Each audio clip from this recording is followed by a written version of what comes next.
Chapter 5. Let me sing for my well-beloved, a song of my beloved about his vineyard. My beloved had a vineyard on a very fruitful hill.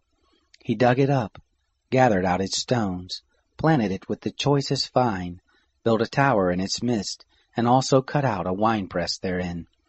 He looked for it to yield grapes, but it yielded wild grapes.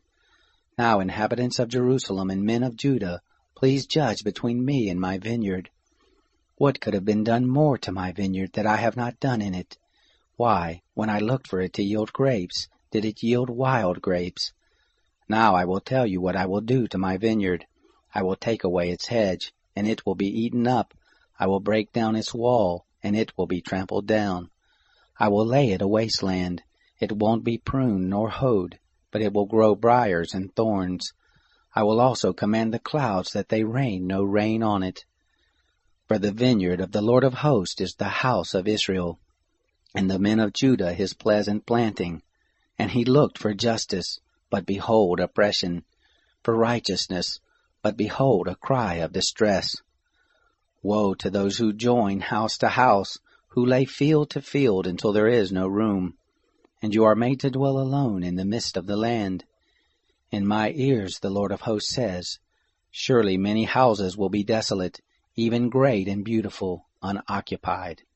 For 10 acres of vineyard shall yield 1 bath, and a homer of seed shall yield an ephah. Woe to those who rise up early in the morning that they may follow strong drink, who stay late into the night until wine inflames them. The harp, lyre, tambourine, and flute with wine are at their feast, but they don't regard the work of the Lord, neither have they considered the operation of his hands. Therefore my people have gone into captivity for lack of knowledge. Their honorable men are famished, and their multitudes are parched with thirst.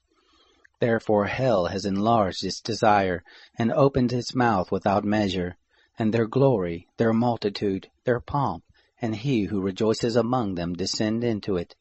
So man is brought low, mankind is humbled, and the eyes of the arrogant ones are humbled. But the Lord of hosts is exalted in justice, and God, the Holy One, is sanctified in righteousness. Then the lambs will graze as in their pasture, and strangers will eat the ruins of the rich. Woe to those who draw iniquity with cords of falsehood, and wickedness as with cart rope, who say, let him make speed, let him hasten his work that we may see it, and let the counsel of the Holy One of Israel draw near and come that we may know it. Woe to those who call evil good, and good evil, who put darkness for light, and light for darkness, who put bitter for sweet, and sweet for bitter. Woe to those who are wise in their own eyes, and prudent in their own sight. Woe to those who are mighty to drink wine, and champions at mixing strong drink, who acquit the guilty for a bribe, but deny justice for the innocent.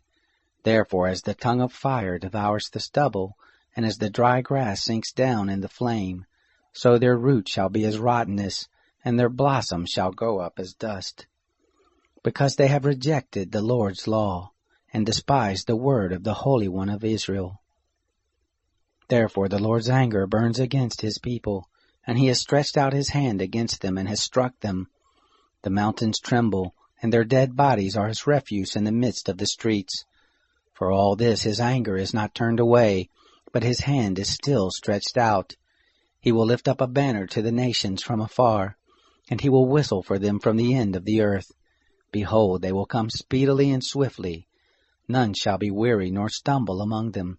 None shall slumber nor sleep, neither shall the belt of their loins be untied, nor the latchet of their shoes be broken, whose arrows are sharp, and all their bows bent. Their horses' hoofs will be like flint, and their wheels like a whirlwind. Their roaring will be like a lioness. They will roar like young lions. Yes, they shall roar, and seize their prey, and carry it off, and there will be no one to deliver. They will roar against them in that day like the roaring of the sea. If one looks to the land, behold darkness and distress. The light is darkened in its clouds.